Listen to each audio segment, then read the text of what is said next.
İlahi, bu uşaqları hifz elə. Bu uşaqlar sənin bağının bitkiləri, sənin çəmənliyin gülləri, sənin bağçanın çiçəkləridir. Qoy sənin yağışın onların üzərinə yaxsın. Qoy həqiqət günəşi sənin məhəbbətinlə onları nurlandırsın. Qoy sənin nəsimin onları oyandırsın ki, onlar tərbiyə alsınlar, böyüsünlər, inkişaf etsinlər və kamil gözəlliklə meydana çıxsınlar. İlahi, sən bağışlayansan, sən mehribansan.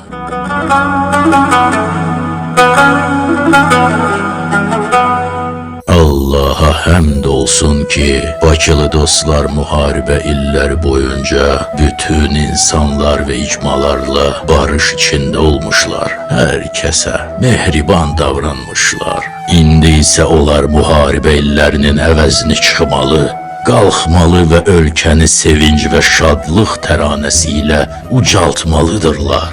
Onlar elə bir şövq və atəş nümayiş etdirsinlər ki, ətraf bölgələr hərəkətə gəlsin və canlansın.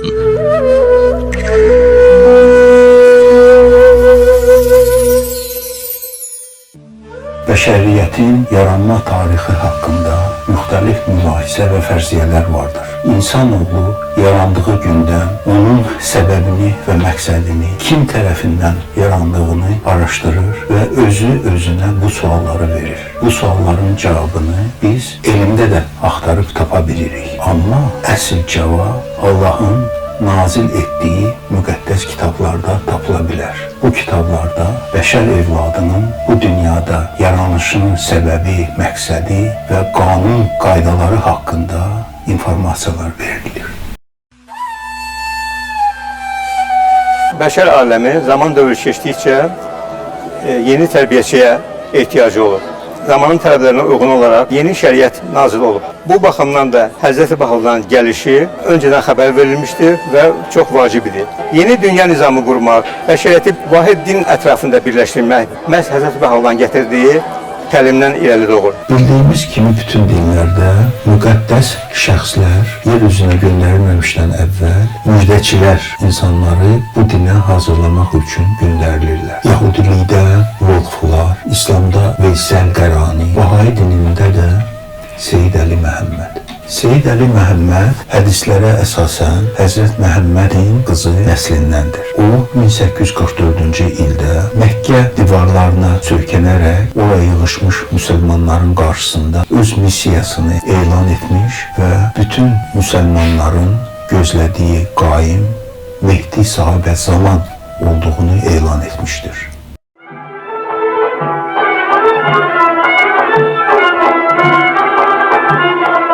Azərbaycan torpağı müqəddəs bir torpaqdır. Çünki bu torpaq tarixən bir çox sivilizasiyaların və mədəniyyətlərin məskəni olmuşdur. Azərbaycan torpağı həmçinin ona görə müqəddəsdir ki, bu torpaq həm də Bahayi dini ilə sıx bağlıdır. Çünki Həzrəti Baba 1844-cü ildə öz missiyasını elan edəndə ona ilk iman gətirən insanlar arasında Arazqo tayındakı Azərbaycanlılar da vardı. Həzrəti Baba ilk iman gətirən 18 nəfərdən 7-si məhz Azərbaycanlılar idi. Həzrəti Babın özünün Araz sahillərində, Maku qalasında və Çehrik qalasında həbsdə olması, Cənubi Azərbaycanda onun ardıcılarının sayının sürətlə artması, onun dini təliminin bu bölgədə yayılmasına və geniş fürsət almasına səbəb.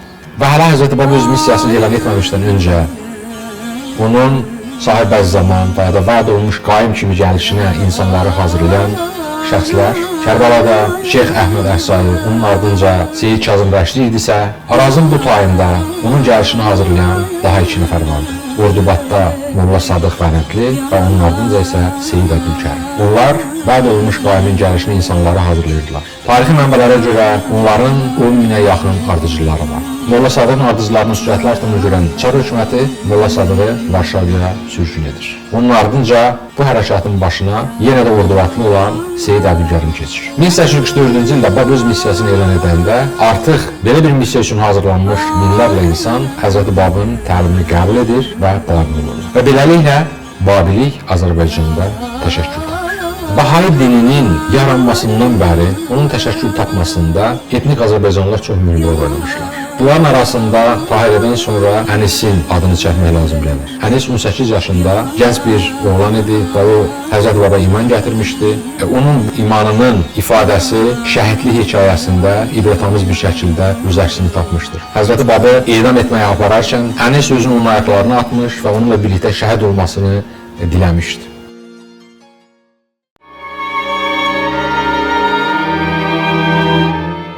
Qarşında dayandığımız Azad qadın heykəli azadlığa can atan Azərbaycan qadınının ümumiləşmiş obrazıdır. Bu heykəl üzərində işləyərkən onun müəllifi Fuad Əbdürrahmanov iş prosesində xəyalında tora düşmüş qartal obrazını canlandırırdı. Və doğrudan da bu heykəli xarakterizə edəcək bir söz demək, işlətmək mümkündürsə, bu azadlığa can atma ifadəsi ola bilər. Mütəxəssislərin dediyinə görə müəllif bu heykəli yaradarkən Cəfər Cabbarlının məşhur Sevil filmindəki Sevil obrazının təsirləndiyini söyləyirlər. Sevil obrazı Cəfər Cabbarlının təxəyyülünün məhsulu idi. Lakin onun prototipi 19-cu əsrin ortalarında Arazın o tayında yaşamış tarixi şəxsiyyət, qadın azadlığı uğrunda ilk mübarizəni başlamış, çadranı ilk dəfə şərqdə atmış və bu yolda şəhid olmuş türk qızı Tahirə Qürrətüleynidir. Həzrəti Babın Cənubi Azərbaycanda təlimini qəbul edən ən məşhur şagirdlərindən biri Tahirə Qürrətüleynidir. Tahirə Qürrətüleyn haqqında ayrıca danışmaq lazım gəlir, çünki o Həzrəti Babın şagirdləri arasında ən mühüm yerlərdən birini tutur. Həzrəti Babın dininin keçmişdən ayrılmasını elan edən, onun təlimlərinin yeniliyini, müasirliyini çatdırılmasında məhz Tahirə ən mühüm rol oynayır. Onun şagirdləri arasında yeganə qadın idi. Bütün insanlara yeni bir eranın doğduğunu xəbər verən və xüsusilə 1848-ci ildə Bədəş konferansında bu dinin yeni qanunlarını elan etməsi ilə, çadırasını atması ilə insanları keçmişdən qətiyyətlə ayıran Həzrəti Babın qəhrəman bir ardıcılı idi. O, Həzrəti Babın üzünü görmədən ona iman gətirmişdi. Həzrəti Tahirə Kərbalada olarkən o, yerli din xadimləri ilə mübahisələrə girmiş, debatlar aparmış, yeni zührun haqq olması barədə onlarla müzakirələr aparmışdı. Tahirənin nüfuzu, biliyi, din xadimlərini mübahisələrdə məğlub etməsi onun tezliklə çox böyük şöhrət tapmasına səbəb olur və insanlar kütlələrlə onun ardıcılarını çevrilirlər. Və beləliklə onlar Həzrəti Babın dinini qəbul edirlər. Tahirə həm də istedadlı şairə, qəhrəman, müqəddəs yazıların şərhçisi, fəlsəfi traktatlar müəllifi, eyni zamanda Həzrəti Babın təlimlərinin atəşli təbliğatçısı idi. Gətir piyalə, sunol şərabı, götür üzündən siyah niqabı, əgər ki haldı bilirsən babı, de bir nəfəssə Allahu Əkbər. Anam Əzizə Cəfərzadə, Azərbaycanın görkəmli yazıçısı, professoru, uzun dövr Qadınlar Şurasının sədri olmuş bir xanım öz xatirələrində bəhayilərlə 30-cu illərin axırından tanış olduğu bəlli eləyir. Deyir, çünki bizim qonşumuzda bir ailə yaşayırdı, Aşqabaddan köçmüşdülər və bunlar Tahirə, Bəhiyyə və s. kimi qızlar idi və mənə çox qəribə gəlirdi və anamdan soruşanda o demişdi mənə ki, bunlar Babidirlər, Bəhayidirlər. 46-47-ci ildən sonra ana Tahirə Qürrətüleyn haqqında xüsusi maraqlanmağa başlayır. Çox gözəl fars dili bilinməyi var idi. Ona görə Tahirənin şeirlərini bir avazda orijinaldan oxuyub, Azərbaycancadır. Onları Azərbaycanca, farsça olanları farsça, çox da bunları gözəl özü oxuyardı bu şeirləri. İçol qədəhdən şərab ruha, بزن حیاها سرود برقا بگو که عنوان رود به یغما de bir nəfəssə Allahu Əkbər. Həzrət Tahirə haqqında roman yazırkən görmədiyim yer haqqında yaza bilmərəm deyə onun bir sözü var idi. Ona görə mütləq Hayfaya getdi və buradan icazə verirlər Hayfada olan kitabxanalarda ərəb əlifbası ilə olan, farsça olan materiallara da orada baxır, xeyli material toplayıb o kitabda istifadə edir.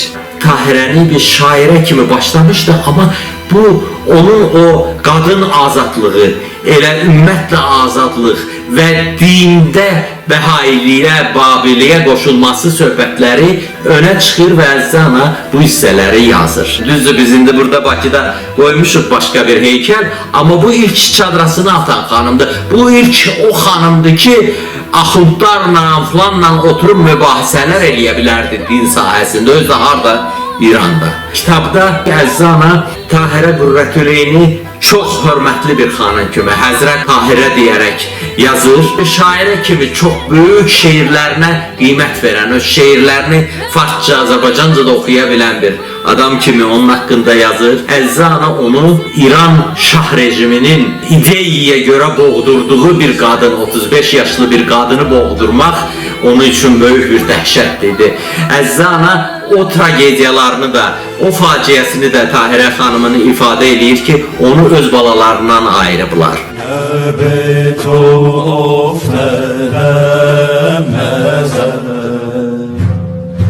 Çehre be çehre ro be ro شرح جنون عشق من شهر به شهر سو به سو نامه نگارد این با ام قصه سرای دو به او گر به تو افتدم رزر چهره به چهره رو به رو شرح دهم غم تو را نکته به نکته مو به مو مهر تو را که ای سنم چو من به دل نهاده ام دیده ز غیر بسته ام سوی تو برگشادم من نه عبث عنان دل از کف خویش دادم از پی دیدن رخت همچو صبا فتاده ام خانه به خانه در به در کوچه به کوچه کو به کو عاشقم هوش استرم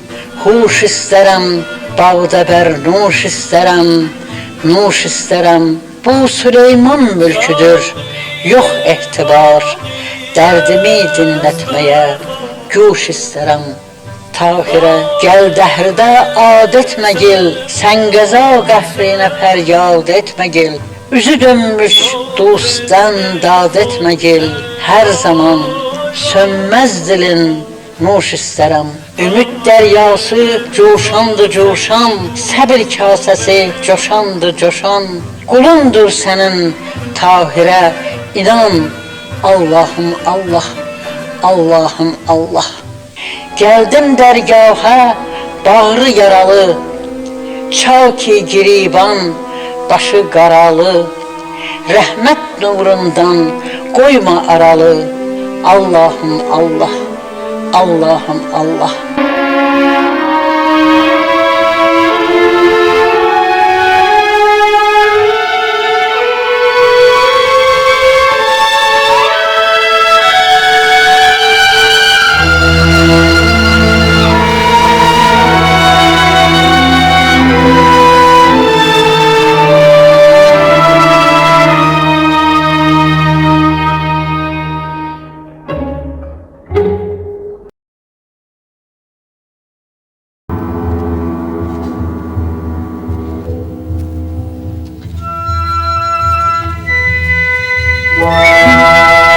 Sovetlər dövrünün tuğyan elədiyi bir zaman idi. Bir gün atam İzzətdin Əyyubov pərişan bir şəkildə mənə yaxınlaşdı və Mərdəkanda bir qəbir var, onu ziyarət etmək lazımdır.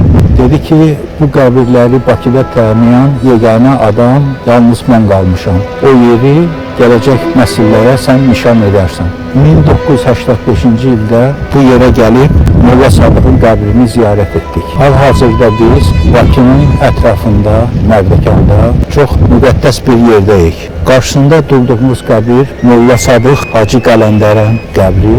Mən onda çox gənc idim və biz bura gələndən sonra da mən nə bu yerin əhəmiyyətini, nə burada uyuyan Molla Sadığın tarixi bir şəxs olduğunu bir o qədər də anlaya bilməmişdim. Kimdir Molla Sadıq? Nə üçün bu yer unikaldır? Molla Sadıq Hacı Qələndər Axundun evladı olub, İslamı dərindən bilib, bir gün ziyarətə getmək məqsədi ilə İrana yola düşür. Nəcəf və Kərbəla şəhərlərinə gedən yolda Rəşdə Bahai söhbətləri ilə tanış olur. Dərindən bu biliklərə yiyələnir və Bahai dininin mənşəyinin ilahi olduğuna inandıktan sonra o ziyarətini təxirə salır və Bakıya qayıdır. Bakıda Baha'i dininin yayılması demək olar ki, onun adı ilə bağlıdır. Molla Sadıq çox həyəcanlı bir şəkildə İrandan Azərbaycana qayıdır və onun təbliği elə dərəcəyə çatır ki, onun əhatə edən qatı fanatik mühitində yaxşı qarşılanmır. O vaxtlar Bakıda Mirzə Əli Məhəmməd Varğa məşhur şəhidlərdən biri olan Əzər Bahalıların apostollarından Əmrin Əli, o da bir neçə dəfə Molla Sadığa ehtiyatlı olmağı tövsiyə edir. Bütün bu nəsihətlər ona təsir etmirmiş. Bir gün dostların bu məzəmməti Sərkər Ağaya çatır və Sərkər Ağa əgər Bakıdakı dostlar Molla Sadığı qəbul etmirlərsə, o zaman o onu qəbul edər deyə Molla Sadığı öz yanına ziyarətə dəvət edir. Molla Sadıq 1890-cı ilə qədər ki, bu qısa bir dövrdə Həzrət Bahaullanı ziyarət etmiş Azərbaycanlılardan biridir. İkinci dəfə o, müqəddəs torpağa Sərkər Ağanın ziyarətinə gedir. Təbliğ yolları haqqında müəyyən tövsiyələrlə Azərbaycana geri qayıdır. Amma o xarakterini dəyişə bilmir və yenidən alovlu təbliğ etməyə başlayır. Bu söhbət gedib onun atasına da çatır. Bütün bizim bu yerləşdiyimiz Mərdəkan kəndinin cəmaatına da çatır və onlar narazı bir şəkildə bir neçə dəfə Axunda şikayət edirlər. Və günlərin birində axşam vaxtı Molla Sadıq adəti üzrə tanımadığı insanlara, tanımadığı yerdə dini təbliğ edərkən düşmən gülləsinə tuş gəlir.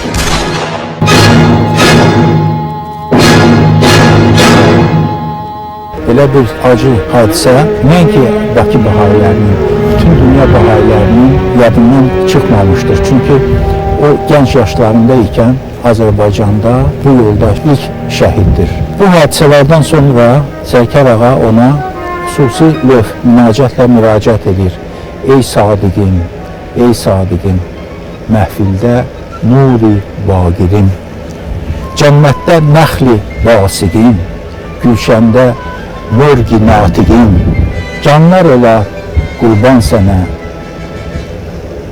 gözlər ola giryan sənə. Şam-ı səhər nalan edən, hər nimə şəb giryan edən, çün aşıqı yazdan edən, yangın ürək suzan edən, ey sadiqim, məhfildə nuri bariqim.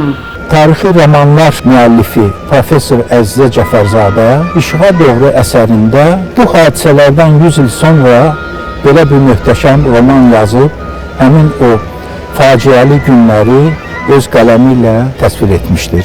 1898-ci ildə Molla Sadıq şəhid olur, 1998-ci ildə 100 il sonra ona həsr olunmuş kitab, roman ortaya qoyulur.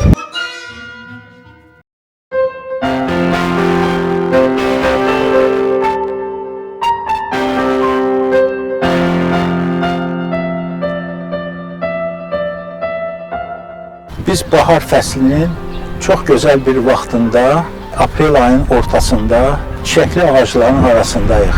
Bu həmin o dövrdür ki, Həzrət Bahaullah öz missiyasını Rizvan bağında yaxın ətrafına elan etmişdir. Və həmin dövrdən başlayaraq bütün dünya Baha'iləri Rizvan bayramını məhz bu ayda təntənəli surətdə qeyd edirlər. Məni Baha'ilikdə maraqlandıran Həzrət Bahaullah haqqında roman yazmağa sövq edən nədir? Baha'ilikdə o qədər məni valeh eləyən xüsusiyyətlər var ki, onlar məni sövq eləyib romanı yazmağa. İşığa Doğru romanında Əzizə ana bunu təsvir eləyir. Bahaullah haqqında yazlayanda heyrətdə qaldım. Mənim ürəyimdə bir hiss oyandı. Tirgək çəkən adamların arasında belə bir dahi, belə bir şəxsiyyət yarana bilərdimi? Nədir bunun əsli soyu? Belə bir şəxsiyyətin, dünyəvi şəxsiyyətin çıxması maraqlandırdı. Necə oldu ki, darmadağın edilmiş, qabaqçıları boğulmuş, daracana asılmış, öldürülmüş, müxtəlif yollarla əzab, əziyyət çəkib, başqa ölkələrə qaçmış Babilik hərəkatının içərisindən Baha'ilik nəşət elədi. Hansı əməl əməllər, hansı arzular insanların ürəyində doğurdu Babiliyi və hansı arzular bu məhv edilməkdə olan hərəkatın içərisindən yeni bir ümid kaynağı axtarıb tapdı. Nə verirdi insanlara Babilik və nə verməyə başladı ruhunun əsasında Bahailik.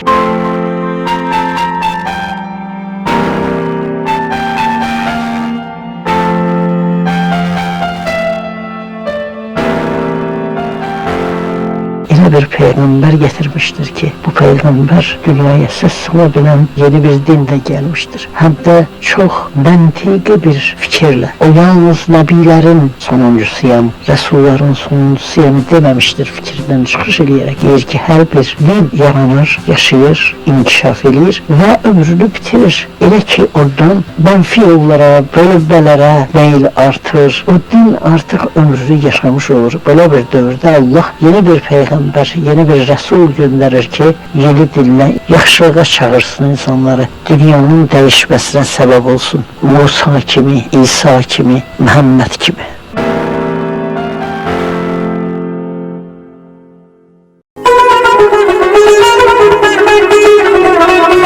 Quran-ı Kərimdə ras əhli deyə bir deyim keçir. Hz. Əbdülbəhanın şərhinə görə ras indiki Araz sahilinə işarədir. Ras sahili isə Araz sahilinin sahillərindən məşhurlaşmış insanlardır. Quranda bir çox peyğəmbərlərin adları keçdiyindən, lakin çox da uzaq olmayan tarixdə yaşanmış Zərdüş peyğəmbərin adının Quranda olmamasını Hz. Əbdülbəhadan soruşanda bu məhz bu sözləri demişdir ki, ras əhli Zərdüş peyğəmbərlərin ardıcılarını nəzərdə tutur. Və tarixdə adları qalmamış bir çox peyğəmbərlər məhz Araz sahilinin sahillərindən bu torpaqlardan meydana çıxmışdır. Dəstəmə gir, Həzrət Əbdülbəha qəlbim. Həzrət Əbdülbəhanın şərhinə görə Quranda qeyd edilən Qaf dağı Qafqaz dağıdır. Qafqaz dağı isə əfsanəvi ölmə Simur quşunun yurdudur, yuvasıdır. Və Həzrət Əbdülbəhanın bir şərhinə görə də Simur həm də Bahai dininin rəmzidir. Və beləliklə Bahai dini həm simvolik olaraq, həm də gerçəkdən Qafqazla, Azərbaycanla sıx bağlıdır. Azərbaycana məhəbbət duydu, Allah evini Bakıda qurdu. İnsanlığın xoşbəxt və ədalətli gələcək barədə ümidlərinin yerinə yetəcəyi zamanın dövrün başlanması həm ilahi yazıları, daha müqəddəs yazılarına görə, həm tarixi hadisələrə görə yenə də Azərbaycanlılarla, bu ölkə ilə əlaqədardır. Bunu həm tarixi hadisələr, həm Həzrət Əbdülbəhanın, Həzrət Bahaullahın bu ölkə haqqında, bu torpağın insanlar haqqında yazdığı müqəddəs yazılar, həm də Azərbaycanlıların Bahai dilinin inkişafında oynadığı rolla təsdiq edilir. Əbdülbəha kəlamın tükənməz dəniz, lütf və inayətinə ümid varıq biz. Bahai dilinin Azərbaycanda təşəkkül tapması, onun Azərbaycanda ictimai fikrə, ictimai mühitə, ədəbi fikrə təsiri əslində geniş və dərin tədqiqatlar mövzusudur. Lakin mən bu sahədə kiçik cəhdlər etdim, müəyyən bir araşdırmalar apardım və araşdırmaların nəticələrini Yeni Dövr, Yeni Təfəkkür adı ilə kitabda topladım və çap etdirdim. Ötür saçam, sinəsindən arpa çayı, ətəyindən araz geçer, hansı məkandır? O Naxçıvandır, Nəqşi cahandır, Azərbaycandır. Azərbaycanın ictimai fikir tarixində, mədəniyyətində, gələcək sivilizasiya üçün Azərbaycanın və Azərbaycanlıların yeri nöqteyi nəzərindən iki tarixi şəxsiyyətlə bağlıdır. Ata oğul Əli Əkbər Naxçıvani, Ordubatlı, bir də onun oğlu Əli Naxçıvani ki, uzun müddət Bahai dininə xidmət edib, 40 il Ümumi Ədalət evinin üzvü olub. Əli Əkbər Naxçıvani haqqında danışsaq, 19-cu əsrin sonlarında, 20-ci əsrin əvvəllərində Azərbaycanın həm tarixi nöqteyi nəzərdən, həm ədəbiyyat nöqteyi nəzərindən, mədəniyyət nöqteyi nəzərindən, həm də ictimai fikir nöqteyi nəzərindən və bunların da üstündə Bahai dininin yayılması nöqteyi nəzərindən çox unikal bir şəxsiyyətdir, çox misilsiz bir rol olub. Çox az saylı Azərbaycanlılardandır ki, Qori seminariyasında oxuyub, Ukraynada təhsilinə davam elətdirib. Ərəb, fars dillərini yaxşı bilməsi, Azərbaycan və rus dillərini yaxşı bilməsi onu ictimai düşüncənin ön sıralarına çıxarıb. Bahai olması isə onu daha geniş bir çevrəyə çıxartmışdı. Lev Tolstoy Bahai dininə maraqlananda, bu məsələ Həzrət Əbdülbahaya çatanda, Həzrət Əbdülbaha Əli Əkbər Naxçıvaniyə xahiş eləmişdi ki, o Lev Tolstoyla əlaqə saxlasın. Ərəb və fars dillərindən Həzrət Bahavullahın yazılarını rus dilinə çevirirdi və bu cür yazışmaların nəticəsi idi ki, Lev Tolstoy bir dəfə demişdi ki, dünyanın xilasının açarı Əqqa məhbusunun əlindədir. O, bu zaman Həzrəti Bahaullahi nəzərdə tuturdu. Lev Tolstoy ilə Ələkbər Naxçıvaninin arasında uzun müddətli bir yazışma gedib. Bu məktublar bu gün də Yasnaya Polyanada, Lev Tolstoy muzeyində saxlanılır. Həzrəti Bahaullahın əsərlərini ərəb və fars dillərindən Ələkbər Naxçıvani rus dilinə çevirib ona göndərib. Daha böyük bir tarixi hadisə ki, Ələkbər Naxçıvaninin həyatında bu onun Həzrət Əbdülbahanı Amerikaya müşayiət etməsidir. Əslində onun Naxçıvani familiyası da bu ərəfədə olub. Həzrət Əbdülbaha ilə o görüşüb və tanış olanda soruşub sən hardansan? O da deyib ki, mən Naxçıvanlıyam. Deyib tamam, oldu sən Naxçıvani. Amma əslində onun öz familiyası Məmmədxanovadır. Hayfada ziyarətdə olub, Həzrət Əbdülbahanın yanında olub, qayıdıb Bakıya və burada da fəaliyyətini davam elətdirib. Sıx fəaliyyət dövrü neft mühəndisi olduğu üçün uzun müddət özü də Bahai olan Musa Nağıyevin yanında onun işlər müdiri işləyib. Mirzə Ələkbər Naxçıvani ilə Həzrət Əbdülbaha arasında intensiv yazışmalar olub. Azərbaycan Bahai icmasına ünvanlanmış 150-yə yaxın məktub və lövh var Həzrət Əbdülbaha tərəfindən. 34 məktub bu kitabda toplanıb. Həzrəti Əbdülbahanın Azərbaycana bu cür lütf göstərməsi, Azərbaycan bahailərinə, Azərbaycan cəmiyyətinə bu cür mesajlar ünvanlaması böyük təsadüfi deyil təbii, amma bu iradənin ortalığa çıxması üçün bir vəsilə də lazımdır. Və bu vasitə Mirzə Ələkbər Naxçıvanidir.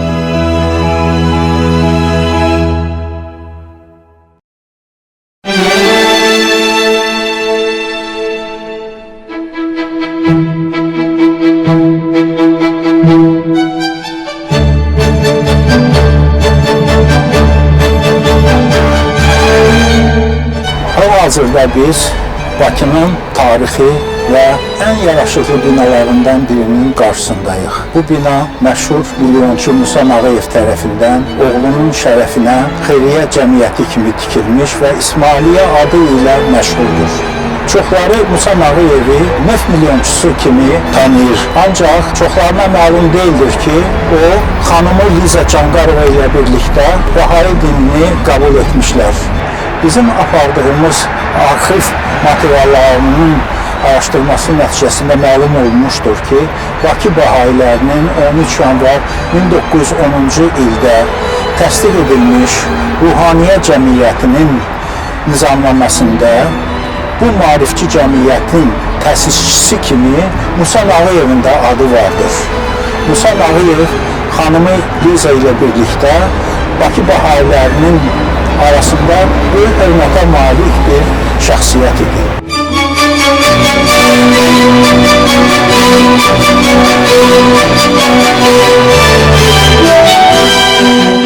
İsmailiyyə binası kimi məşhur olan bu binanın həyətində Azərbaycanın ən sevimli şairlərindən biri Mirzə Ələkbər Sabirin heykəli qoyulmuşdur. Mirzə Ələkbər Sabir Hüquqnamə əsərində Babi dini adıcıları barəsində xoş sözlər söyləmişdir. Ana Mina xanımın ən yaxın rəfiqələrindən olan Mərziyə xanım Rızayevanın anası Ağabacı xanımın bildirdiyinə görə Mirzə Ələkbər Sabir Balaxanada işləyərkən tez-tez Bahai icmasına gəlib getmiş, Bahai dinini qəbul eləmişdir və Bahailər arasında çox böyük hörmətə malik olmuşdur. Böyük mütəfəkkir Ələkbər Sabir Tahirzadə Balxanda müəllimlik eləyib. O da həmişə anamın dayılarının yanına gəlib məclislərdə iştirak eləyib. O vaxt Balxanda yer açmışdılar, Bahai mərkəzi. Sonra poçta oldu ora.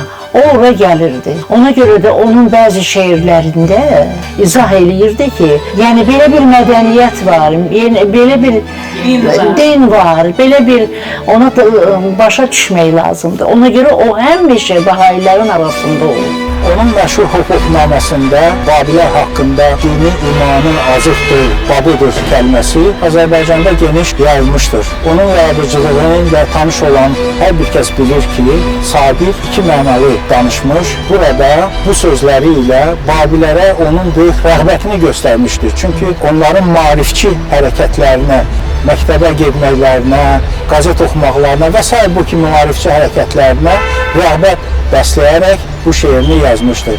Digərləri üçün isə o sanki Babiləri ələ salır, onların bu hərəkətlərini bəyənmir. Nə xəbər var Məşədi? Hələ o Az çox da yenə qəzzet almış Hacı Əhməddə. Xah oğlum, Nə mənə? Sən özün gördün alanda. Belə nəql elədilər. Daxı kim qaldı Xudaya bu vilayətdə mənə?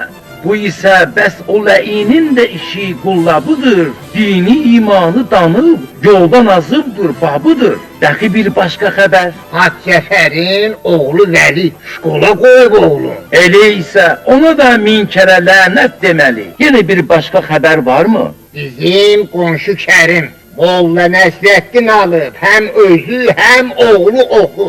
El bütün kafirmiş ölkədə, yoxmuş xəbərim. Bu isə bəs o ləyinin də işi qullabıdır. Dini imanı danıb, yoldan azıbdır, babıdır.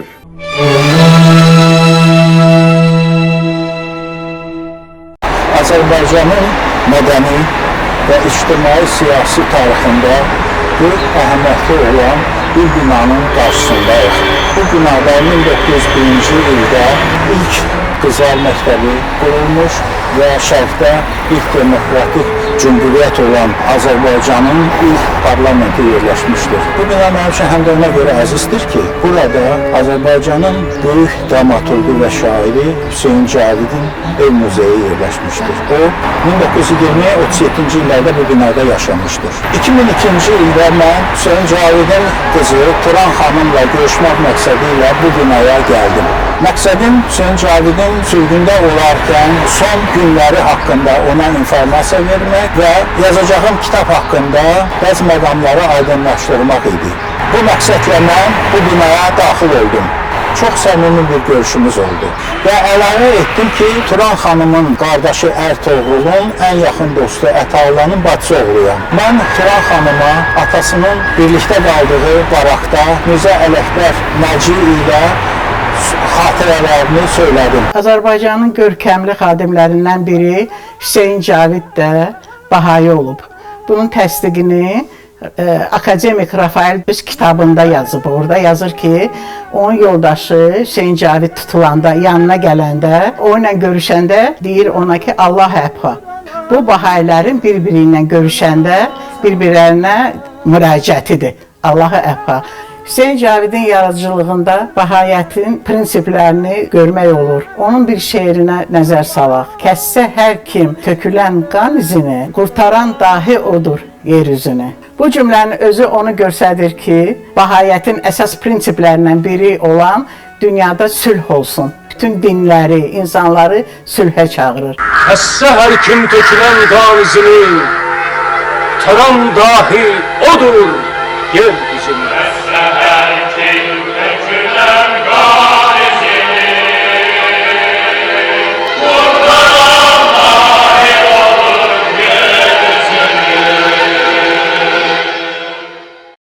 Onun əsərlərində, şeirlərində Bahayi dininin prinsipləri əsas xəttlərdən biridir. Götürək onun Məktəbli qız Gülbahara olan şeiri. Kuzum, yavrum, adın nedir?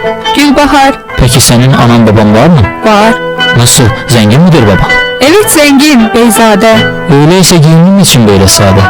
Yok mu senin incilerin, altın bileziklerin? Var efendim var. Lakin müəlliməm hep söyler, onların yok kıymeti. Bir kızın ancak bilgidir, temizliktir ziyneti. Pek doğru söz. Bu dünyada senden çok sevdiğin kimdir kuzum? O Allah ki yeri göğü, insanları xəlq eylər. Sonra kimler? O Allah'ın gönderdiği elçilər.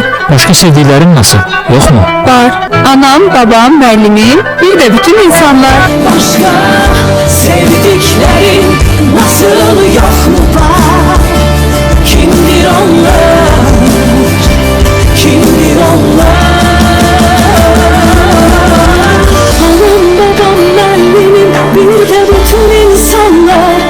Bütün insanlar.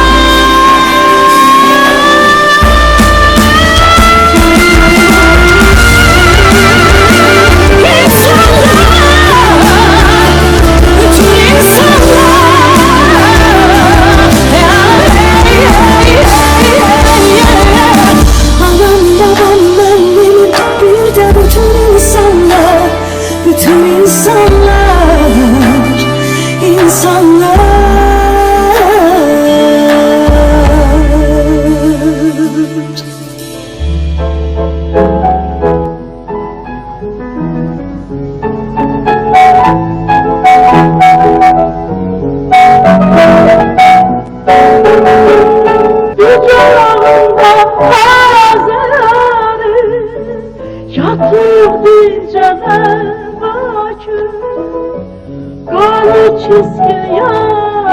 yaşayım ayrı köndan bacım.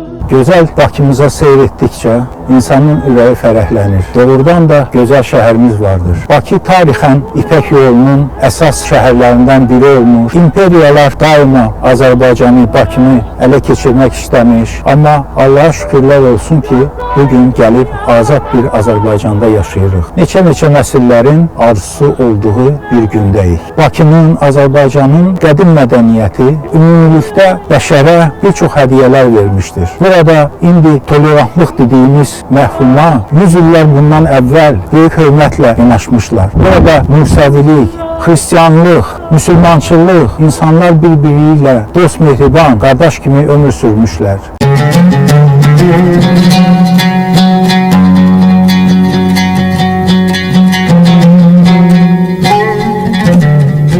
Bakı Bahayi icması əvvəllər çox firavan bir dövr sürülmüş. Sovet dövləti yaranandan o dövrün mütəfəkkirləri Bahayi icmasının mütəfəkkir fikirləri onları cəlb etdiyinə görə bu icmaya gəlib gediblər. Mirzə Ələkbər Sabirdən tutmuş, Hüseyin Caviddən tutmuş, Ordubadi və ilaxır. O vaxtki dövrdə Bakı Bahayi icması artıq dünya üzrə mühüm məqama malik idi. Bahayilərin İranla və digər ölkələrlə sıx əlaqələri olurdu. O cümlədən də Türkmenistandan, İrandan, Rusiyadan Bahayilər bura gəlib gedirdilər. Bakının bir mərkəz kimi formatlaşmasında isə onun buradan Batuma, Batumdan isə müqəddəs torpağa keçmək yolunun üstündə olması idi. Beləliklə Bakı yaxın dövlətlər üçün bir mərkəzə çevrilirdi. Odur ki, bütün bunlar hələ 19-cu əsrin sonunda Bakıda Müsafirxana adı ilə məşhur olan Bahayi mərkəzinin tikilməsinə rəvac verir. Bu dünyada nağıl çoxdur, hamısı da belə başlar. Biri vardır, biri yoxdur. Allahu Ekber. Mən həmişə bu otağa girəndə onları sağmış kimi bu sözlərlə salamlayıram. Bu şəkillər Azərbaycan Bahayi tarixini qısa formada göstərməyə kifayət edir.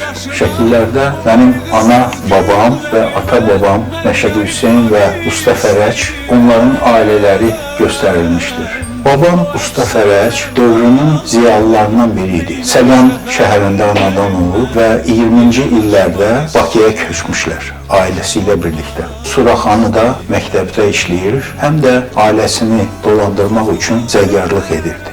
Odur ki, ona bəzən Usta Fərəc də deyirdilər. Şəkildə babam Məşədi Hüseyin Hayfada Həzrət Əbdülbahanı Sərkər ağanı ziyarət edərkən çəkdirdiyi şəkildir. Çox unikal şəkillərdən biridir. Orada babam yaxın iki dostları ilə Balaxanı Bahayiləri birlikdə Sərkər ağanın huzurundadılar. Bu şəkildə Bakı Ruhani Məhfilinin xidmət komitəsinin üzvlərinin şəkilləri toplanmışdır. Babam Məşədi Hüseyin Əyyubov, Musa Əyyubov və Veysəl Əyyubovla birlikdə digər Bahayilərin hələ 1913-cü ildə Azərbaycan cəmiyyətinə xidmət məqsədi ilə yaradılmış bir komitədir. 1937-ci ildə babam Bakı Ruhani Məhfilinin sədri idi və o dövr bütün insanlar üçün olduğu kimi Bahayilər üçün də çox gərgin bir dövr idi. İnsanlar çox qorxu içində yaşayır və hər zaman tutulacaqlarını bilərək gərginlik içərisində yaşayırdılar.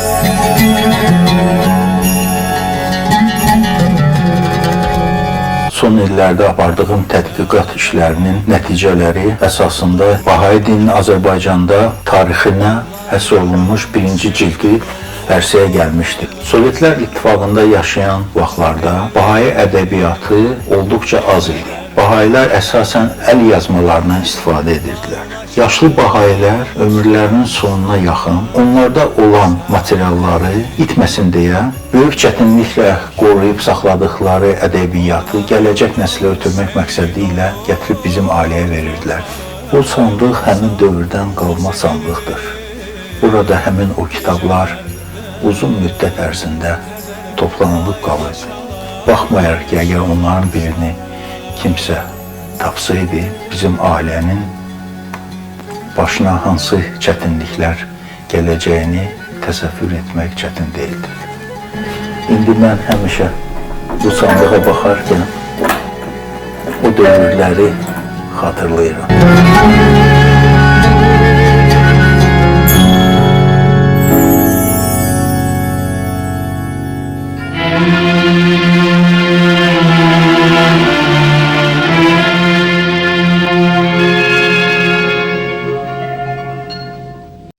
Biz Azərbaycanda Bahai tarixinin mühüm bir səhifəsi olan Qasımovlar ailəsinin evinin qabağındayıq. Bu ev 1930-cu illərin əvvəllərindən onların həyatında mühüm rol oynamışdır. Mənim uşaqlığım burada keçib. 2-ci sinifdən 10-cu sinifə qədər mən burada yaşamışam. Bu həyat mənim üçün həm də ona görə əzizdir, nəinki ona görə ki, mənim cavanlığım burada keçmişdir. Həm də ona görə əzizdir ki, bu həyətdə mənim anamın ailəsi yaşamışdır. Babam Usta Fərəc, xanımı Fizzə, evlatları Ətaullah, Mina xanım, Əzullah, Bəhiyyə, İsmullah və Qüdsiyə ilə birlikdə. 1937-ci ilin 14 oktyabrında gecə saat 2-də bu həyətə, bax bu pilləkənlərlə 2-ci mərtəbəyə NKVD-nin üzvləri qalxırlar. Qapı bərk döyülür. Səsə babam Usta Fərəc özü də ayılır və gələnləri qarşılayır. Buyurun, Fərəc Qasımov mənəm deyərək onları evə dəvət edir. Evdə xanımı Fizzə Qasımova, uşaqları isə mənzilin digər otaqlarında yatırlarmış. Babam məsələnin nə yerdə olduğunu təxmini bilirdi və gözləyirdilər o vaxtki bahailərlə birlikdə. Və xəbər aldıqda ki, gəlmələrin səbəbi nədir? Onun Bakı Bahai Ruhani Məhfilinin sədri olmağı və bahai olmağı göstərilir. İndi mən nə etməliyəm sualını verir babam. Hazırlaş, bizimlə getməlisən. Babam gedib geyinir və hazır vəziyyətdə olan qabağında gəlir. Sən bilirsənmi, hara gedirsən? Sən daha bura qayıtmayacaqsın. Sənin ailən sənin bu hərəkətinə görə əziyyət çəkəcək və ailən dağılacaq. Bəli, bilirəm. Bəs niyə heç nə demirsən? Siz hökumət adamısınız deyənə, mənim də vəzifəm bahai kimi hökumətin qanunlarına tabi olmaqdır. Gələnlərdən biri insaflı olur və ona belə təklif edir.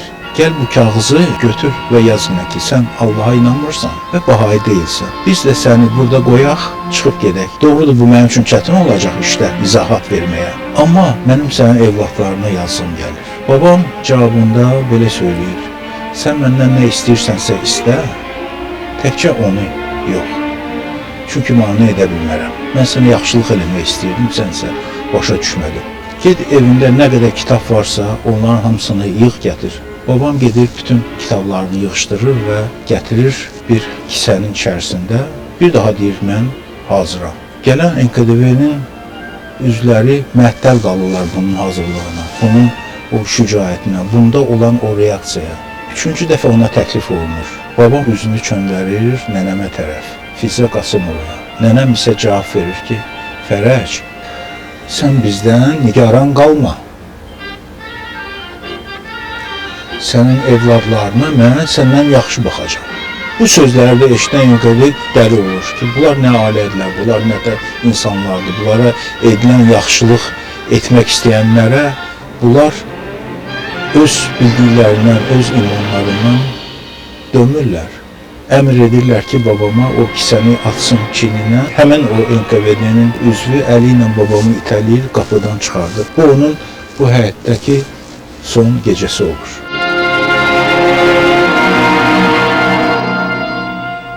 Usta Fərəc beləliklə bu həyətdən çıxır və onu maşına oturduranda digər Bakı məhfilinin üzvlərini görür. Həmən gecə məlum olur ki, 2 saat ərzində bütün məhfil üzvlərini həbs ediblər. 9 nəfərin hamısını. 1956-cı ildə Stalin öləndən sonra bütün tutulan bahailərə bəraət verirlər. 40-a yaxın bahai tutulub Azərbaycanda. Mənim babama da bəraət verilir və ailə xalq düşməni damğasından bir qədər yüngülləşir.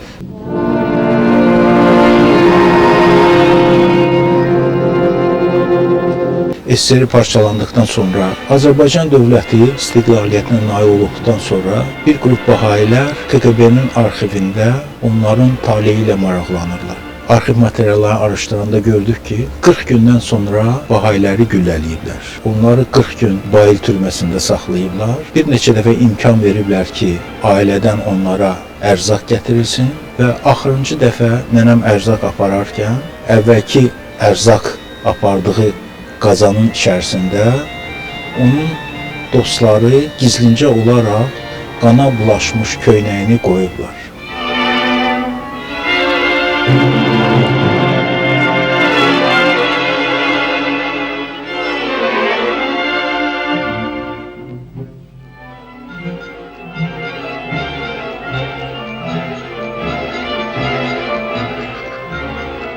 Onlar axıra qədər Bahayi olduqlarını dediklərinə görə onların hamısı şəhid olurlar. İndiyə qədər onların qəbrinin yeri belə bilinmir. Biz Usta Fərəcin xatirəsi olaraq onun xanımının yanında bir dənə balaca lövhə Ətavla Qasımov vurdu və qoydu ki, itməsin. Biz ora gedib gül qoyuruq.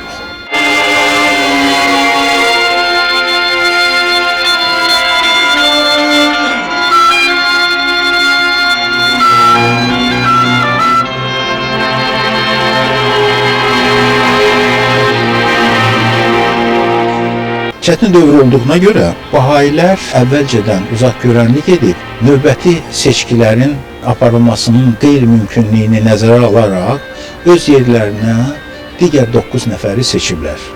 Babamgil 40 gündən sonra şəhid olduqdan sonra onların yerini yenidən başqa 9 nəfər tutur. Onların içərisində bir xanım da var idi, o da Fizzə Qasımova idi, nənəm.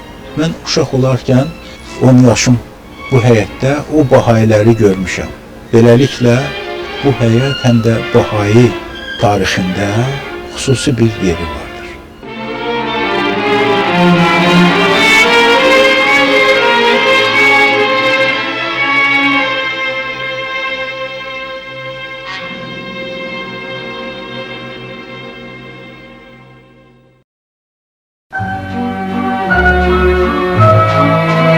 Allah sənin qoynuna mehriban xəzan.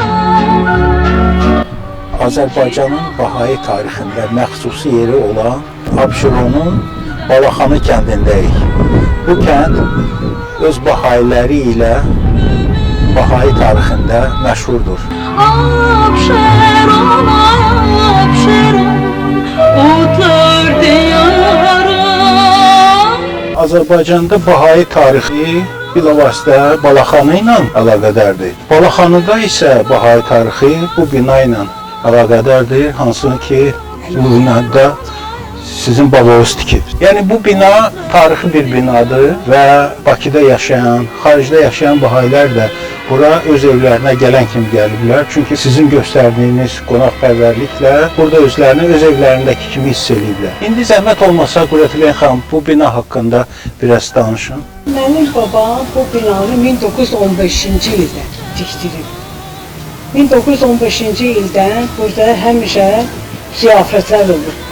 1991-ci ildən sonra o Səlahiddin müəllim danışsın ki, necə?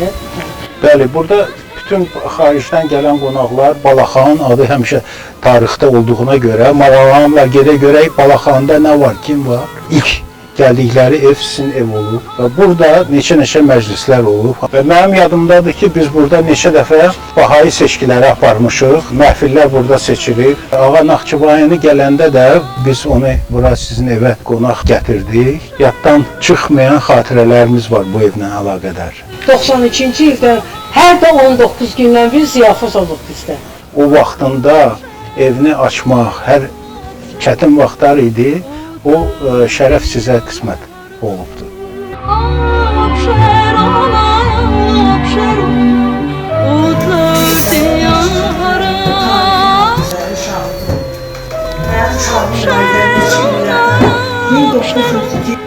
Ömür baharı. İndi biz digər bir tarixi binanın qarşısındayıq.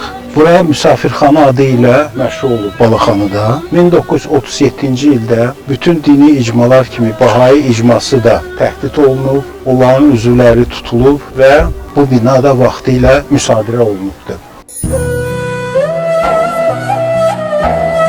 Qürətlər xanım, biz bayaqdandan Balaxanını gəzirik, hara yaxınlaşırıq, deyir, tarixi bir binadır. Bu bina haqqında kitablarda çox yazılır. Bu vaxtı ilə həm Mirzə Ələkbər Sabirin işlədiyi məktəb olub 1910-cu ilə qədər və bu binanı sizin babanız tikdirib. Qızlar məktəbi yoxdur heç. Ancaq mənim babam bu binanı tikdirib qızlar məktəbi. Hətta evdə şəklimiz də var. Xalaların, bibilərin. Orada da yazır Balaxanı Baharilərinin qızlar məktəbi. Bəlkə bilirsiniz o şeyi, Uşqulluya gedir. Bəli, məşhur şey. Maariflənmə burada gedib Balaxanda güclü maariflənmə. Çünki neft milyonçusu olub, uşaqlarını oxutdurublar.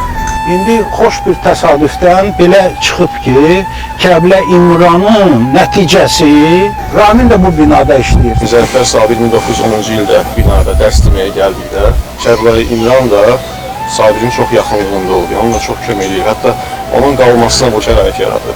Məscid tikdirmək üçün bir çox maddi köməklilər göndərib, Aşqabadda və başqa bir yerlərdə xeyriyyətçi insan olub. Yəni Kəblə İmranla mənim babam Məşəd Hüseyn Hayfada ziyarətdə olublar, Sərkər ağanın yanında, Əbdülbahan. Qüdrətülün xan, Həcri Sultan Əli sizin babanız Sərxəlinin atası olub. Anam danışırdı ki, Tərlan nənə Həcc Sultanın başçısı olub da. Həcc Sultanı da o vaxt həm nəşrib tikdirib məçid. Həm də ki, burada şəhərdə Nizami metrosunun yanındakı, hələ meçidin yanında hamam da tikdirib. Bahai meçidi olub. Özü də bunun şəkli Frankfurtda, Germaniya əvvəlki şəklini çəkib aparıblar. Bakıda ən çox istifadə olunan meçidlərdən biridir. Bu da Bahailərin Azərbaycan cəmiyyətinə verdiyi böyük hədiyyələrdən. Bəli. Mən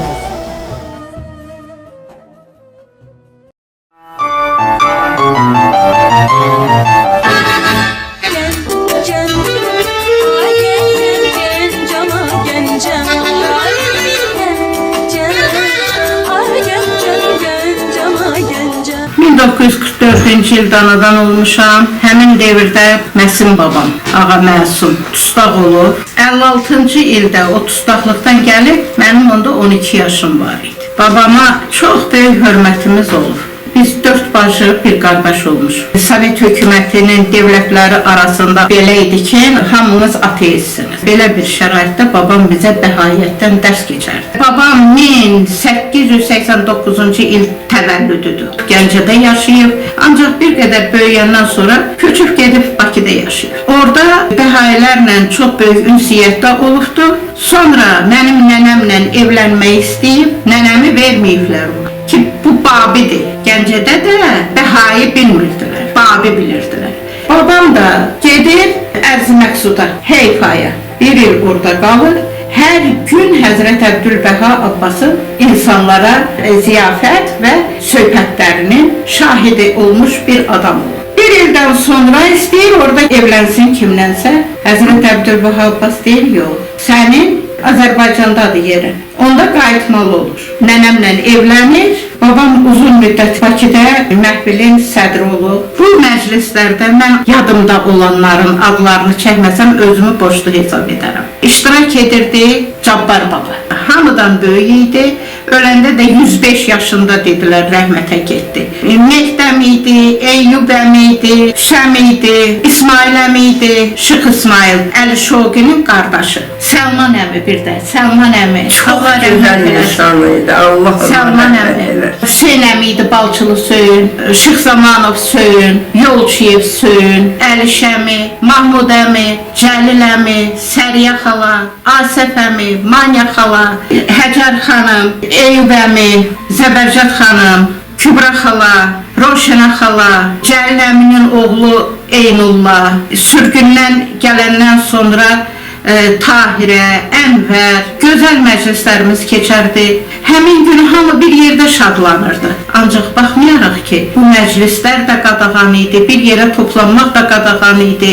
Bunların heç birinə baxmadan bizim öyümüzdə həmişə yığıncaqlar olur. Bizim qanımız elə bir bəhayiyyətlə yoğrulur. Tahirənin, mənim. Biz dilimizi açanda demişik Allah həbqa. Çünki atadan, anadan bizə keçdi. İndi hal-hazırda mənim nəvələrim Onlar mütləq Allah-Əqa deyirlər. Mənim babam bir il Həzrət Əbdülbəha Abbasın məclislərində iştirak edəndə babam üçün bir loh nazil olur. Bax, bu Həzrət Əbdülbəhada mənim babama nazil olan lohdur. Bu babamın adıdır. Tahirə xanım, yaddaşınızda nə qalıb o illərdən? Biz hələ süzülməmişdən öncə, mən hələ çox cavan idim da. Atam yaşda olduğu üçün hamısı onun başına çox yığılırlardı. Atamın gözəl səsi var idi, münacat oxuyurdu. Məni də aparırlardı orada. Məclislərə? Bəli, bəli. Çox bəhallər var idi burada. Bunların hamısı əksəriyyəti Gəncəli idi. Bəli. Yəni buradan getmişdilər. Belə də biz sürüldük, ondan sonrasında... Neçənci ildə sürüldünüz? Qazaxstana sürdülər sizi? Bəli, 1950-ci ildə. O zaman ki, mən balacaydım, Aybəniz onu uzun məclisi görməyib. Mənim gözümün qabağındaydı. Çox ruhani məclis idi Kəmalə xanım. 68-lərdə, 69-larda, 70-lərdə mən çox uşaq idim. O məclisi görmüşəm mən. O məclisdə rəhmətli Səlman əminin də əşarlarını eşitmişəm. Mamanın da əşarlarını hamısı bir xorla Allah-Əpa deyə oxuyurdular. Hüseyin əmi Şeyx Zamanov var. Hə, Şeyx Zamanov. Şeyx Zamanov nəslindən. Gəncədə qədim nəsil var, hansı ki, Nizam Gəncəvdən olan nəsildir. Şeyx Zamanovlar. Həmin Şeyx Zamanovlar. Yəni şeyx olublar o zaman. Mən Eyyubova Marsela Rəhim qızı 1943-cü ildə Gəncədə Ziyalı ailəsindən adam olmuşam. Anam Bahaidir, özüm 3-cü nəsil Bahaisiyəm. Babam Məşəd Hüseyin, anam Roşana xanım və mən. Oğlum Eyyubov Əmirxan, o da 4-cü nəslin Bahaisidir. Atam Gəncəli, anam Şəkili olubdu. Orta məktəbi Gəncədə qurtarmışam. Hətta bağça yaşından yadımdadır ki, bizim ailədə həmişə ziyafətlər olurdu. Gəncə şəhərinin özündə, mərkəzdə yaşayırdıq. Hamıya qapımız həmişə açıq olubdu. Bizə çox bahailər gəlirdi. Zəbərcəd xala, Xədicə xanım, Məsim əmi, Cəlil əmi, onların münasibətləri, qanun qaydaları o qədər ürəyimə yatırdı ki, mən də bu yolu seçdim. Hər səhər atam işə gedəndə anam otururdu, bizi yığırdı, 4 uşaq idik, 2 qardaş, 2 bacı. Yığırdı başına, başlayırdı münacət oxumağa. Mənim Rəbbi Kərimim və Xudavəndi Rəhimim. Bu münacət həkk olmuşdu mənim canıma, beynimə, ağlıma. Kənardan həmişə deyirdilər ki, siz seçilirsiniz. Siz elə bil bu aləmdən dölsünüz. Bax, bu sözləri dəfələrlə anama da deyiblər, bizə də deyiblər uşaq ikən. Yoldaşım da qeyri-bahai idi. Amma yoldaşımın atası Şəki Bahaisi idi. Veysel ağa. Hətta ona Şogi Əfəndinin məktubu da gəlib çatıbdı. Bu yaxınlarda onu arxivdən tapıblar. Həmən bu məktubdur.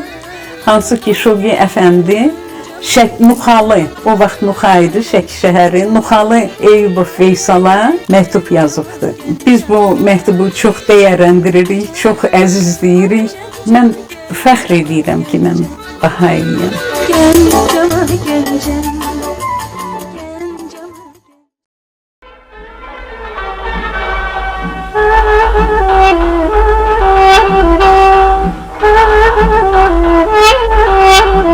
Biz Azərbaycanın ən dilbər və füsunkar güşələrindən biri Şəkidəyik. Və Şəki Bahai dini tarixində məxsusi bir yeri vardır. Bahai dini Şəkiyə Məşədi Hüseyin Əyyubov tərəfindən Tiflisdə ticarətlə məşğul olarkən ilk dəfə orada tanış olub.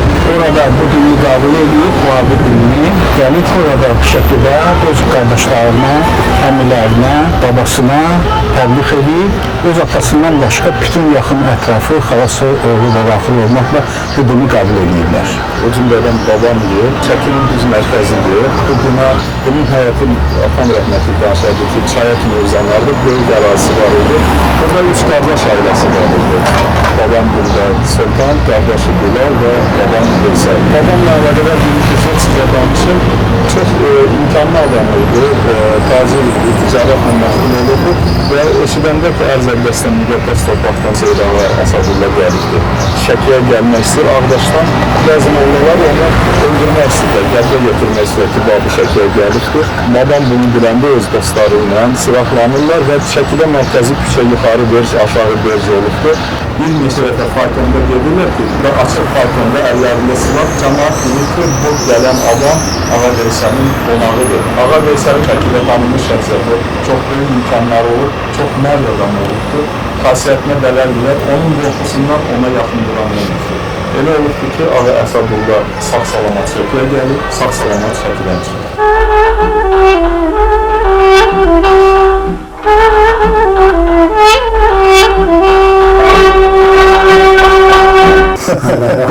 Haçandır görüşmürük. Görən kimi tanıdım. Can sağlığı. Necəsiniz? Salamatçılıq. Gəlmişik burada. Bura bizim Əyyubovların ocağıdır. Gəlmişik ki, burada bizim babalarımızın məskənidir. Bizim babalarımız qardaş olublar, burada yaşayırlar, burada ev tikirlər. Mənim üçün tamamilə bura belə qeyri-adi bir yerdir. Gedək görək. Salam aleyküm. Ay aleykümselam. Hoş geldiniz. Sabah getirdiniz. Həmişəsiz gələcəm. Sağ ol, çox sağ ol. Salamlar. Çox sağ ol. Mənim üçün əziz olan bir yerə gəldim. Gəldim ama oğlum da gördüm burada bu evin ocağın hesabına. Bizim babalar Məşəd Hüseyin, Musa, Heydər əmi, Cabbar əmi, Salman əmi, bura ocaq olub onların, burada böyüdülər. Atam İzzətdin bu yerlərdən 8 yaşı olanda köçüb Bakıya. İzzətdin əmoğlu deyərdilər. Mən də elə İzzətdin əmoğlu deyəcəm ki, o burada olub, onun çox gözəl söhbətləri olub, dinləmişik, həzz almışıq, onun tövsiyələri olub gözəl-gözəl. Oradan Məşəd Hüseyin şəkildə burada o vaxt Muxa deyirdilər də. Muxadan gedir Tiflisə və Tiflisdə bu söhbətləri eşidir. Bu məsələ aydınlaşdırandan sonra qayıdır Şəkiyə, artıq o vaxt Babi deyirlər, Babi kimi. Və başlayıblar bunları ələ salmağa. Çünki cəmaat o qədər həqiqəti bilmirmiş, araşdırma imkanları da yoxdur. Bunları qalır bir dənə əlac ələ salmaq.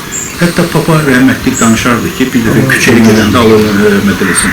Daşla vurub bunun balını burada çapığı var. Həmçə belə saçın qapısı göstərirdi ki, bu daş mənə o babiliyimə görə deyildi.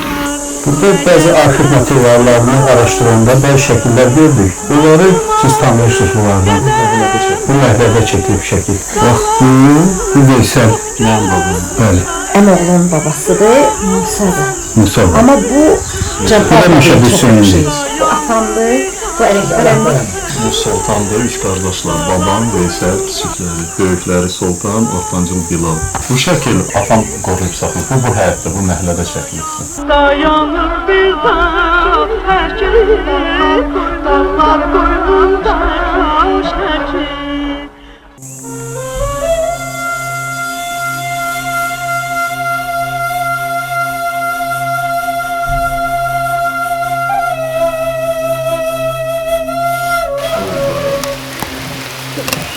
Bunun da bir lezzeti var. Hayırlı olsun. O nənəm, bibim, bu da babam. Bu da Məşəd İsmail. Papanın ana babası. Allah hamısına rəhmət eləsin. Cabbar babanın qəbridir. Cabbar baba Bahayi dinin yayılmasında olduqca böyük əməyi olubdur. Bu qəbirdə də uyuyan bizim nəslimizin fəxri professor Ələfsəyin oğludur. Onun adına Şəkidə küçə var, yaşadığı evin yanında xatirə lövhəsi vardır. Əskər müəllim professor olub, coğrafiya elmləri doktorudur. Bakı Dövlət Universitetində coğrafiyadan dərs deyib, Akademik Həsən Əliyev rəhbəri olan institutunda Həsən müəllimin müavini olubdur. Akademik Budaqovla yanaşı Əskər müəllim Eyyubov, bunlar hər ikisi olubdur o institutun müavinləri. Əskər müəllimin çox sayılı kitabları var. Dövlət mükafatı laureatıdır. Azərbaycanda klimatologiya elminin banisidir. Mənim indiyə kimi gözümün qabağındadır. Biz fərəhlə uşaq idim, televizorun qabağında əyləşirdik, baxırdıq. Necə ona ulu öndərimiz Heydər Əliyev dövlət mükafatını döşünə sancanda biz görmüşük. Çox böyük xidmətləri olubdur. 9 rəqəmini görürsünüz, Bahayi nişanıdır bu. Atamın atası babamdır, Ağa Veysel Eyyubov. Onu dediyim tarix üçün Nuru Paşa buralara gələndə babamın evində qalıbdır. Babamın misafiri olubdur. Böyük hörmətləri vardı bir-birlərinə. Mən inanıram ki, onların sağlıqları şaddır. Çünki neçə qardaşın nəvə nəticələri gəlib ziyarət edibmişik onları və ruhlarına dua minəcət oxumuşuq.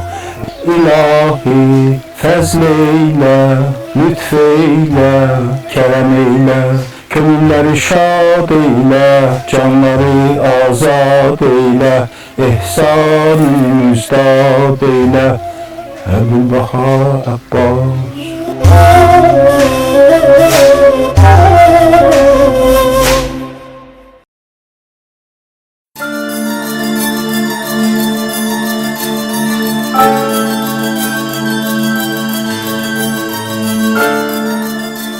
Bugün Azərbaycan Bahai icmasının həyatında çox əlamətdar bir gündür. Bütün bəşəriyyətin gözlədiyi kəsin Həzrət Bahaullahın mövludunun 200 illiyidir. Və bu, indiki nəsil insanları üçün ən əlamətdar bir gündür. Bugün möhtəşəmliyi ondan ibarətdir ki, tək Azərbaycanda deyil, təqribən 195 ölkədə bugün təntənə ilə qeyd olunur. Müqəddəs kitablarda vəd olunan şəxsin gəlişinin günüdür. Biz çox xoşbəxtik ki, belə gözəl gündə iştirak eləməyə Allah Taala bizə qismət eləyib. Həzrət Bahaullah deyir ki, min illərin vəd olunmuş kəsidir. Bu kəs ki, bəşəriyyətin problemlərin həlli yollarını göstərir. Bahai dinin prinsipləri indiki problemlərin həlli üçün bir vasitədir, bir dərmandır, bir ilacdır. Bu təkcə bəşəriyyət üçün deyil, Azərbaycan icması üçün böyük əhəmiyyət kəsb edir. Bu bayramla bağlı son müraciət var, oktyabrın müraciəti. Orada Ədalət TV bu mesajı belə bir cümlə ilə başlayır ki, Allah heç zaman insanları unutmamışdır. Bu sözün mənası təbii ki, Həzrət Bahaulullaha aiddir. Allahın yeni minillikdən çox bir dövr üçün insanların həyatına yeni bir istiqamət verib. Son 200 ildə bəşəriyyətin tarixində belə bir hadisə olmuyor ki, tüm planet üzrə bir peyğəmbərin anadan olması, mövludu qeyd edilsin. Azərbaycanın inkişafının indiki şəraitində, Bahaizmasının həyatının bu mərhələsində bu bayramın belə təntənəli qeyd edilməsi həqiqi mənada bir dönüş nöqtəsidir. Azərbaycan üçün çox uzağa gedən təsirləri vardır. Yol bəhrən, Uğan düzü, Mil düzü, Şirvan düzü, gəl düşən Azərbaycan. 200 illiyini qeyd etdiyimiz Həzrəti Bahaullahın məhz İran-Azərbaycan ərazisində doğulması və buradan da sonra bütöv şərqə və bütün dünyaya öz ideyalarını, bir mütəfəkkir olaraq düşüncə məhsullarını yaymağı onu göstərir ki, Azərbaycan Zərdüşt peyğəmbərdən üzüb bu yana düşüncə adamları dünya mədəniyyətinə, dünya sivilizasiyasına bəxş etmişdir. Bahai icması 200 illik qeyd etdiyi öz banisinin düşüncələrini layiqincə həyata keçirdi. Onların fikirləri nədir? Dünyanı sülhlə idarə etmək, insanların rəngindən, dilindən, dinindən asılı olmayaraq hər bir kəs insanlara sevgi ilə, ilahi eşqlə bir-birinə münasibəti əlbəttə ki, bu icmanın əsas şüarlarından biridir və bu da müasir dövrdə ən çox çatışmayan ideyalardan biridir. 200 il bundan qabaq doğulmuş, özündən əvvəlki bütün peyğəmbərlərin, bütün düşüncə adamlarının ən gözəl fikirlərini çatdırmaq üçün 100 cildən çox kitab bizə əmanət qoymuş bir şəxsin fikirləri əgər dünyada qəbul olunsa və reallaşdırılsa, bütün bu problemlər olmayacaq.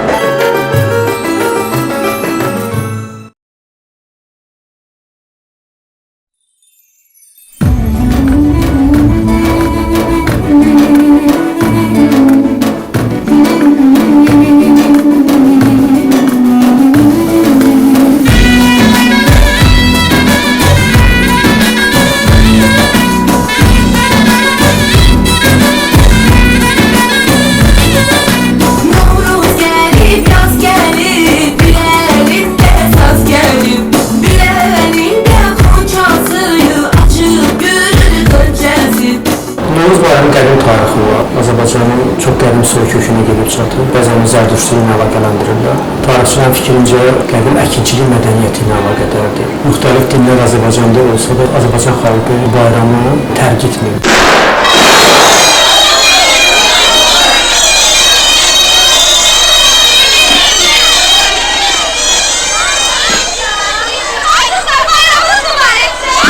Novruz bayramı Bahai dində müqəddəs bayramlardan biri hesab olunur. Bahai dində 19 gün ərzində oruçluq ayı hesab olunur və bu orucun bitməsi demək ayın 20-si başa çatır, 21 biz onu bayram kimi qeyd edirik.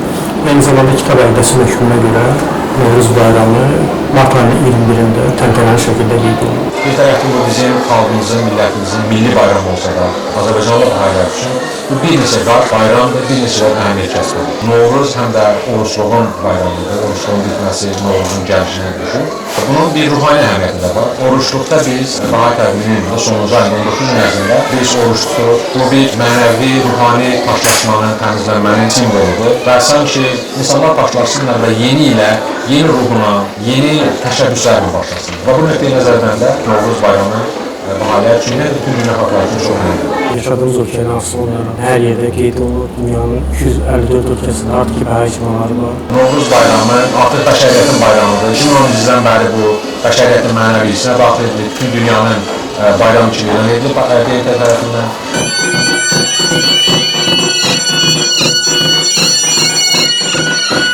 Mən inanmıram ki, dünyanın hansı bir ölkəsində Novruz bayramı Azərbaycandakı qədər möhtəşəm qeyd olunsun. Biz bunu bugün, məsələn, istər Bakı şəhərinə çıxanda aydın görürük ki, dünyanın müxtəlif ölkələrindən insanlar məhz Novruz bayramını qeyd etmək üçün Azərbaycana gəlirlər. Hətta dünyanın müxtəlif ölkələrindən ahalilər belə Novruz bayramını qeyd etmək üçün Azərbaycana gəlirlər. Bu bizim üçün həm bir fəxarətdir, həm də bizim üzərimizdə bir məsuliyyətlə qoyur ki, biz Novruzu daha da inkişaf etdirməliyik, Novruzun adət-ənənələrini, mənəvi və ruhani inkişaf üçün daha böyük səylər qoymalıyıq ki, övladlarımız daha gözəl bir dünyada yaşasın.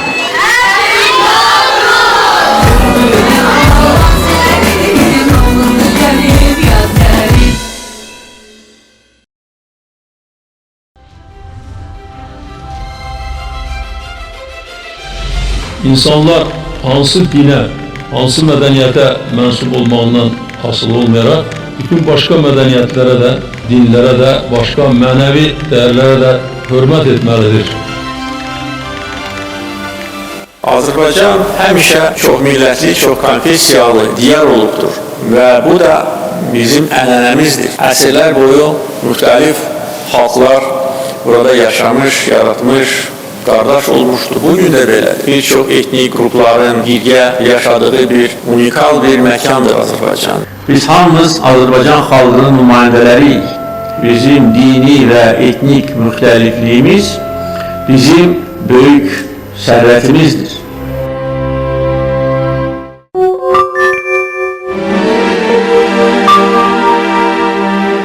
Hamımızı hoş gördük. Bu konferansın təşkilində mənəvi dəstəyimizə görə Fəzal müəllim baxımımıza təşəkkür edirik. Parlament komitəsində görüşümüzdə müzakirə zamanı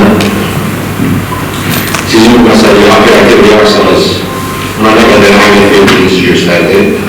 Artıq biz müzakirələrimizi davam etdirmək üçün bir aradayıq. Çox hörmətli Uğurlar müəllim və bir Milli Məclisin Dini Qurumlar və İsmail Təşkilatlar tədbirində Ramazan müəllimimiz çox məntiqli və maraqlı bir 5-7 dəyərli çıxışında və çox bəyəndim və qərar aldım ki, belə bir tədbirimiz bu dini cəryanın, dini qurumun rəhbərliyi altında həyata keçirək və günlərdə bu tədbirdə biz iştirak edirik. Ulu öndərin 100 illiyi ilə bağlı tədbirlər silsiləsində mən hesab edirəm və Ululuğun 100 illiyinin tərkibində gedən bir məsələdir. Bütün dinlər Azərbaycan Konstitusiyasına görə bərabər şəkildə dövlət tərəfindən tanınır və onlara hər tərəfi qayğı və himayə göstərir. Ayin icması Azərbaycanda o zaman dini icmalar içərisində özünün spesifik fəaliyyəti ilə fərqlənən şəxslərdən ibarətdir. Elmi cəhətdən daha savadlı olan insanların bir qrupunun bəs bu cəmiyyətdə təmsil olduğunu müşahidə etdim. Müasir dövrdə bilgi yaşayışın çağrışları lazımlı bir mövzudur bu. Ümumiyyətlə, bəşəriyyət bilgi yaşayışın formalarını daim axtarmışdır. 19-cu əsr qarayi dini dünyaya gəlir. Məsələn, bu dəyişmələr dövrünün ortaya çıxardığı bir dünya görüşüdür. Yeni bir yol axtarışı kimi ortaya çıxır. Bu bilgi yaşayış məsələlərində bəhayiliyin irəli sürdüyü prinsiplər, müxtəlif istiqamətlər özündə əks etdirir. Bu prinsiplərin hər birində biz yanaşsa, bunlar bilgi yaşayışın daha mülayim, daha tolerant olmasına çağrışlardır. Bəhayililik sayıca dünyada çox olmasa da, keyfiyyətcə cəmiyyətə və insanlara təsir baxımından əhəmiyyətli cəryanlardan, əhəmiyyətli dünya görüşünə məxsus olan dini istiqamətlərdən biri kimi qeyd oluna bilər. Bəhayi icmasında olan bir sıra prinsiplər çox gözəldir və bizim milli maraqlarımıza cavab verəndir. Ruhlu mədəniyyət yanaşanda, baxanda biz görürük ki, bu bir quşa bənzərdir. Eğer istəyirsiz Simon kuşuna benzer iki kanadı var.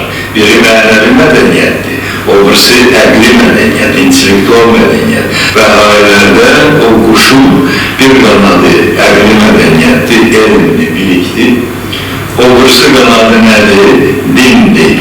İnsanın vətən qarşısında xidmətləri çox vacibdir. Vətən və bəşəriyyət qarşısında.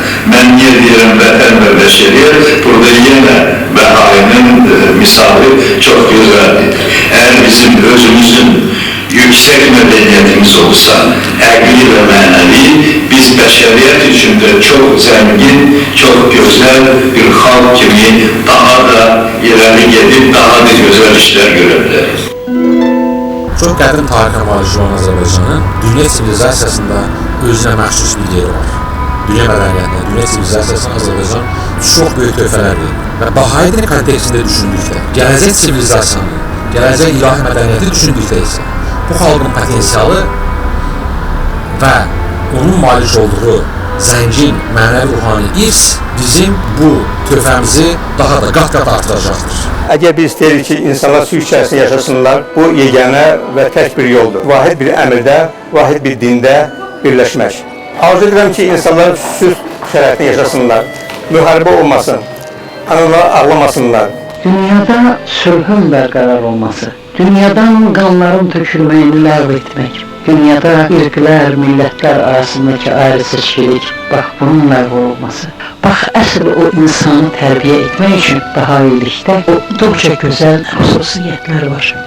Azərbaycan xalqı müxtəlif etaplardan keçmiş. Musəvilik, Xristianlıq, İslam, Azərbaycan xalqının tarixində, qanunda, genlərində bu dinlərin cövhərləri indi də yaşamaqdadır. Növbəti etapa gəlmişik. Bu, elə bir etapdır ki, Həzrət Bahaullahın dediyi kimi bütün dinlər bu dində birləşəcəklər. Necə ki, bütün çaylar okeanda birləşirlər.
Allahu Ekber. Necəsən? Allah'ın hoş günün olsun. Gözəl bir gündə, gözəl bir məkanda görüşürük. Bu axtardan baxıram Bakı şəhərinin gözəlliyinə adam heyran olmaya bilmirsin. Sizin bu sözləriniz mənim yadıma Həzrət Əbdülbahanın Bakı haqqında bir duası var. Onun sözlərini xatırladır. Həzrət Əbdülbaha buyurur ki, ilahi, bu şəhərin həmlələrinin nurlu, ətrafını ətirli, meydanlarını geniş, xoşbəxtliyini sonsuz elə. Bu müqəddəs və mübarək torpaq olan Azərbaycan maddi və mənəvi cəhətdən çiçəklənsin. Həzrət Bahaullah da Qafqaz ruhunda 1890-cı ildə burada yaşayan insanların etibarlı, vəfalı olmaqlarını xüsusilə qeyd edir. Və bütün bunları topladıqda bir yerdə başqa cür də ola bilməz. Və Azərbaycanın gələcəyini, xoşbəxt evlatlarının ən firavan günlərini indidən görməmək olmur. Ey mənim Allahım, bu o şəhərdir ki, orada sənin məhəbbətinin ateşi şölələndi. Elə isə onları hər tərəfi və hər yeri işıqlandıran və ətirləndirən elə.